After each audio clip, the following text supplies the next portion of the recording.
For the last 8 months, I told myself it was temporary.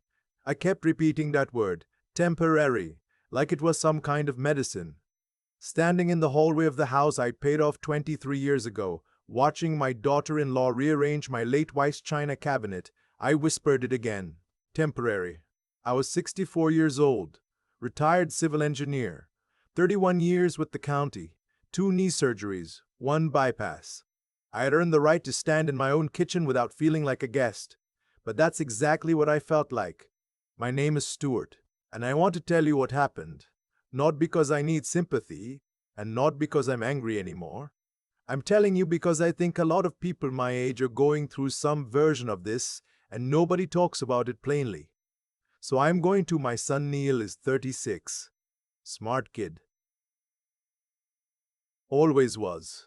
Graduated from NC State with a degree in mechanical engineering, got a decent job with a manufacturing company outside of Greensboro. I was proud of him. Still am, in some complicated way I haven't fully sorted out. He met his wife. I'll call her Jocelyn because that's her name. About 4 years ago at some kind of work conference. She works in corporate HR. She's organized, she's sharp, and from the first time I met her, she had a way of looking at me like she was calculating something. Neil moved her into my house about 18 months ago. It started because he said they were saving for a down payment on their own place. Made sense on paper. The house has 4 bedrooms. It's just me. My wife Eleanor passed 6 years ago from ovarian cancer, and since then it's been me, the dog, and whatever football game was on. I said yes. Of course I said yes. He's my son. The first few months were fine mostly. Jocelyn kept to herself. Neil and I watched games on Sunday.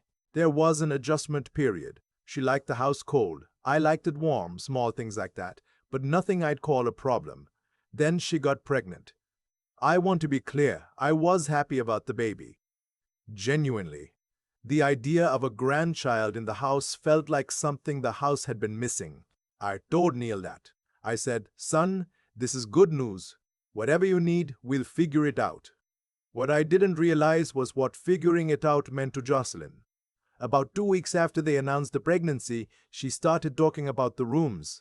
I have the master bedroom, the room Eleanor and I shared for over 2 decades. It's at the end of the hall, corner of the house, the biggest room by a fair amount. There's a walk-in closet and an ensuite bathroom. Neil and Jocelyn were in the second bedroom, which is a good-sized room, plenty big enough for a couple. But Jocelyn had decided the baby needed the third bedroom as a nursery. The fourth bedroom would be a home office for her remote work, and therefore, the logic went, they needed the master. My room. She didn't come to me directly. Not at first. She worked through Neil, the way she always did. He came to me one evening while I was watching the news and sat down in the armchair across from me and said without quite meeting my eyes, Dad, we've been thinking about the room situation. I said, what room situation? He talked for about 5 minutes. It was careful, practiced, like he'd rehearsed it. The baby's sleep schedule, proximity to the bathroom at night, Jocelyn's back pain and how the master's mattress was firmer. He said it would just be more practical. I asked him where he expected me to go. He said, the basement is actually really nice, Dad. I looked at it last week. With a little work, it could be a really comfortable space. I sat with that for a moment. The basement. Unfinished on one end, a half bath, a small sectional I'd bought 10 years ago for game nights. It had one window, at ground level, that looked out at the side yard. Technically habitable.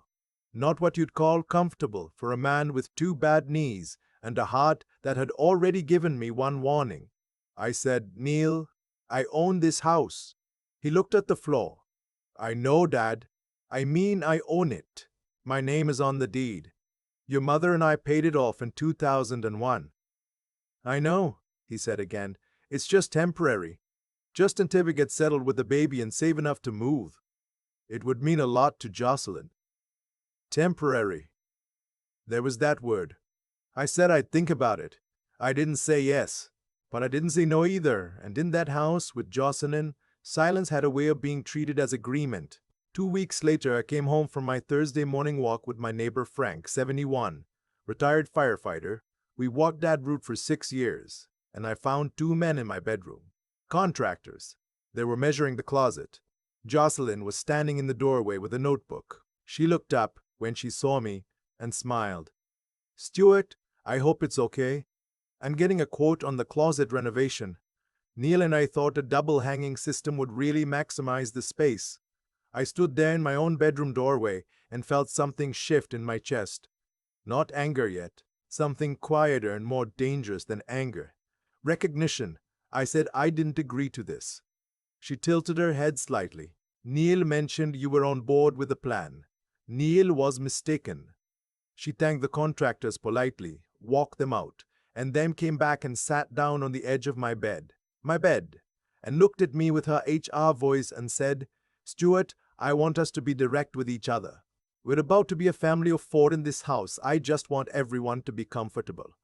"I am comfortable," I said. "In my room. In my house." She nodded slowly, like I was being slightly unreasonable, but she was going to be patient about it. "I hear you. I just want you to know that we really see this as the 4 of us building something together here." I walked out of the room. I went downstairs and called my attorney. His name is Victor. Been my attorney since 2009. Handled the estate when Eleanor passed. I explained the situation. He listened without interrupting, which is one of the things I've always appreciated about him. When I finished, he said, "Stuart, you own the house outright, free and clear. No agreements in writing with your son, no lease, no contract, nothing. Then you have no legal obligation to accommodate any of this. If you want them out, we can start that process."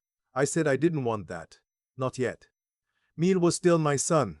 I said I wanted to understand how bad it was going to get before I made any permanent decisions. Victor said, "Understood.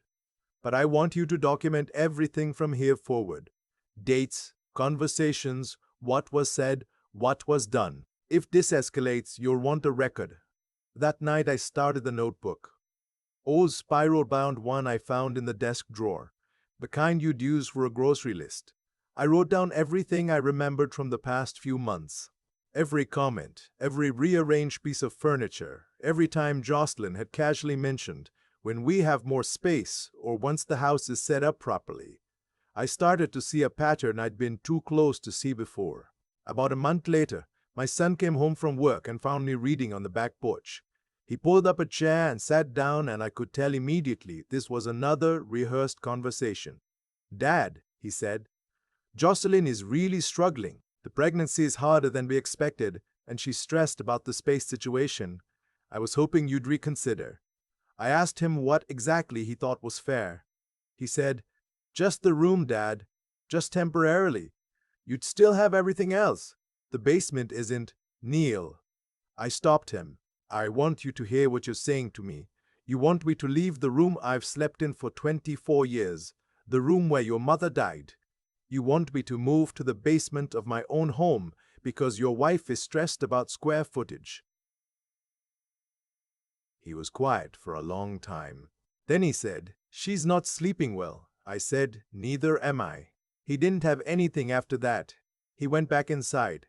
But 3 days later, I came home to find my clothes folded in boxes in the hallway. Not packed aggressively, not thrown. Folded. Neatly. Like Jocelyn had done me a courtesy. And at the bottom of the stairs, Neil was standing there. And he said, not shouting, just saying in a flat, tired voice, "Dad, I need you to make a decision. Either you move to the basement, or we're going to need to figure out another arrangement. Jocelyn can't keep living like this." I looked at my son for a long time. I didn't recognize him in that moment, and I want to be honest about that. It wasn't rage that I felt. It was grief. A specific kind of grief. The kind that comes when someone you raise doesn't know what they're doing to you. I picked up one of the boxes. I walked downstairs. The basement was what it was. I set it up as best I could. I bought a decent mattress from a store on Route 70, moved my reading chair, put my books along the wall. I made it work because that is what I have always done. But every morning I climbed those stairs, my knees reminding me of every step, and walked to a kitchen where Jocelyn's things had expanded to fill every counter. And I ate breakfast watching the yard through a window that used to feel like mine.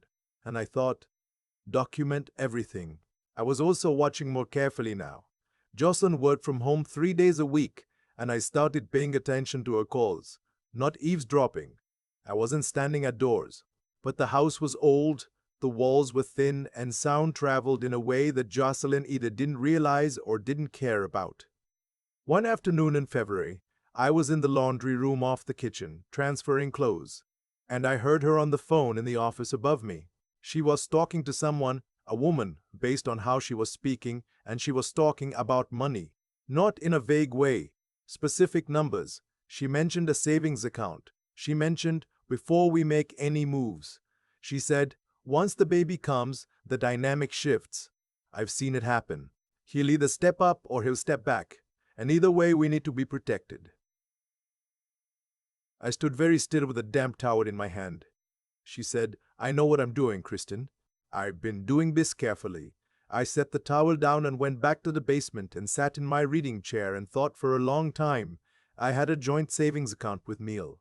I'd set it up after Eleanor died, the idea being that if something happened to me, he'd have immediate access to funds without waiting on probate. About $42,000 in it at the time, built up over years of careful saving. Emergency money. Eleanor used to call it the buffer. I called the bank the next morning from my truck, parked at the end of the street. The account balance was $27,400. I had not made any withdrawals in over 3 months. I asked the representative to read me the transaction history for the past 90 days. She listed them off. 12 transfers, all under $5,000, the threshold that would trigger automatic notification to joint holders, ranging between $1,500 and $4,800. Spread out over 11 weeks. Someone had understood exactly how to move money without setting off flags. I sat in that truck for a long time after I hung up. Long enough that Frank walked by with his dog, saw my truck, knocked on the window and asked if I was okay. I told him I was fine.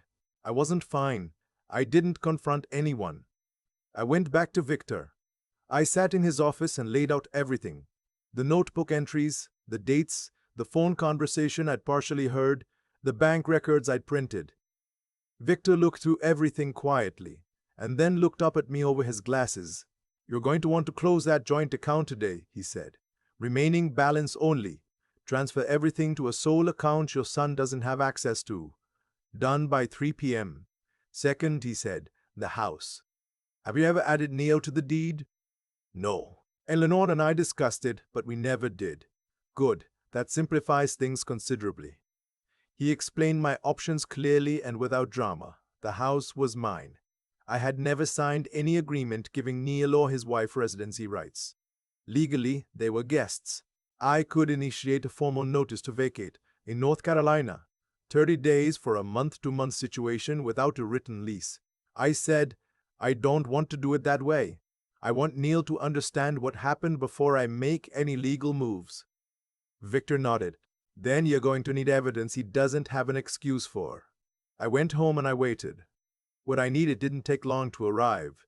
About a week later, Jocelyn took a long phone call in the backyard. I was in the basement, which shared a wall with the exterior foundation, and the backyard slopes in a way that when she was near the back door, her voice came right through. I had my phone out before she finished her second sentence. She was talking to the same woman, Kristen again. And she was talking about a house, a specific house, an address on Pemberton Drive. She mentioned a listing price. She mentioned getting out before anything gets complicated. She mentioned that everything I've moved is in an account he can't see. I recorded 4 minutes and 18 seconds of it. I texted Victor that night. He responded at 7:42 a.m. the next morning, call me before you do anything else. We met in person. Victor listened to the recording. He was careful about what he told me was usable and what wasn't. North Carolina is a one-party consent state, so my recording was legal. What I had documented was, in his words, a very concerning pattern that a reasonable person would interpret as intentional financial misconduct. He told me what my options were. I could pursue civil action for the withdrawn funds. I could issue the notice to vacate. I could do both. I said I still needed to talk to my son first, because whatever Jocelyn had done, Neil was still the person I'd raised, and I needed to look him in the eyes. I asked Neil to meet me for breakfast at a diner we used to go to when he was a kid, Harvey's, on Old Battleground Road. Corner booth, bad lighting, the best pancakes I've ever had in my life. We used to go there after his baseball games when he was 12, 13 years old. He came in looking tired. He sat down across from me and ordered coffee and looked at me with a careful expression, like he was expecting a lecture. I said, "I need you to hear some things, and I need you to listen before you say anything." I told him about the account. I showed him the printed transaction history. I watched his face. I want to say for the record that the expression that crossed his face in that moment was not one I will ever forget. It was not guilt. It was confusion, genuine confusion, and then a kind of slow horror, like a man watching a floor give way. He said, "I didn't do that." "I know," I said. "I don't think you did." I played him the recording. He sat there for a long time after it ended. He pressed his hands flat on the table and stared at them. I gave him time. Finally he said, "Dad, and then stopped. I said, "I know you thought you were building something. I know you thought the basement was a short-term thing and that everything was going to work out, and I believe that you believe that." He looked up at me and his eyes were wet, and I remembered him at 12, sitting across from me in that same booth after a game where he'd struck out twice, eating his pancakes and not talking and me not pushing him, just being there. "But son," I said, "I need you to understand what was happening in that house. I need you to understand that the person you've been living with was planning to leave and take money that did not belong to her, and I need you to make some decisions. I don't want to give you a clean fairy tale ending, because that's not what life is." Neil asked Jocelyn about the money that night. I don't know exactly what was said. I was in the basement and I wasn't trying to listen, but I heard enough to know it was not a short conversation and it was not a quiet one. Within 2 weeks, Jocelyn moved out. She went to stay with her sister in Charlotte. I don't know what's happening with the marriage. That's between them. Neil came downstairs the morning after she left and knocked on my door. Knocked because he remembered it was my space, and when I opened it, he looked at me and said, "I owe you an apology that I don't know how to give." I said, "You can start by sitting down." We talked for 2 hours that morning about Eleanor, about the house, about what he'd been thinking and what he hadn't let himself see, about what it meant that he'd let me go to the basement without actually stopping it. I'm not going to tell you everything was fixed in one conversation, but it was a start. The money, $14,600 that had been transferred out, was recovered. Victor handled it. I won't bore you with the legal details except to say that the combination of documented transfers, the recording, and the sudden discovery that Jocelyn had opened a new individual account 2 months into the pregnancy was enough to reach a settlement without going to court. Neil has been sleeping in the second bedroom. I moved back into the master. The first night back in my own room, I opened the window because Eleanor always liked fresh air when she slept, even in winter. And I lay in that bed and looked at the ceiling and thought about all of it. The months in the basement.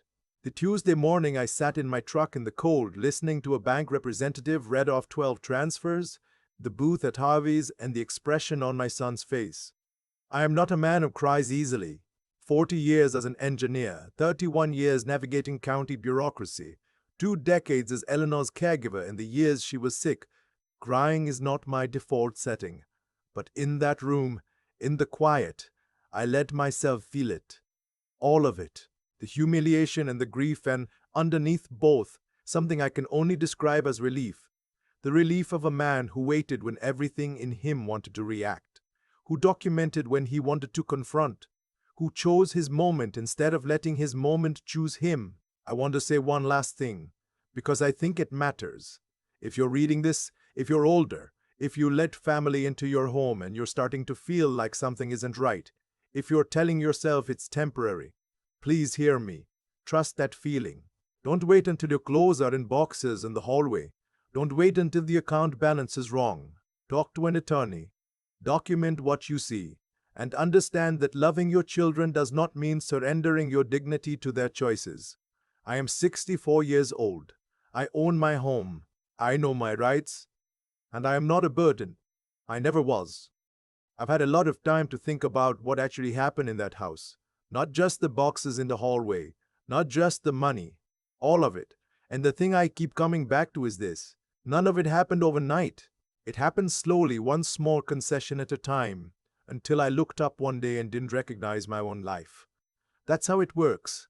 It doesn't start with someone handing you boxes. It starts with silence treated as agreement. It starts with just temporary, said enough times that you stop questioning it. I let myself believe that accommodating people I loved was the same thing as keeping the peace. It isn't. Accommodation without limits isn't generosity. It's an open door to people who aren't watching out for you. Jocelyn wasn't a monster. I want to be clear about that. She was a person who looked at a situation and calculated what she could take from it. The real question, the one I had to sit with, was why I made it so easy for her. Why I carried those boxes downstairs. Why I slept in a basement I owned for 8 months without forcing a conversation. I told myself it was patience. Looking back, some of it was fear. Fear of losing my son. Fear of being the difficult one. Fear of admitting that something had gone very wrong in my family. What I know now is that fear dressed up as patience is just avoidance, and avoidance has consequences. Real, financial, personal consequences. $14,000 worth in my case. Neil didn't set out to hurt me. I believe that, but he made a choice, repeatedly, to look away from what was happening. He chose comfort over honesty. He chose to send me downstairs rather than have a hard conversation with the woman he married. And those choices, even the passive ones, even the ones made out of exhaustion or conflict avoidance, carry weight.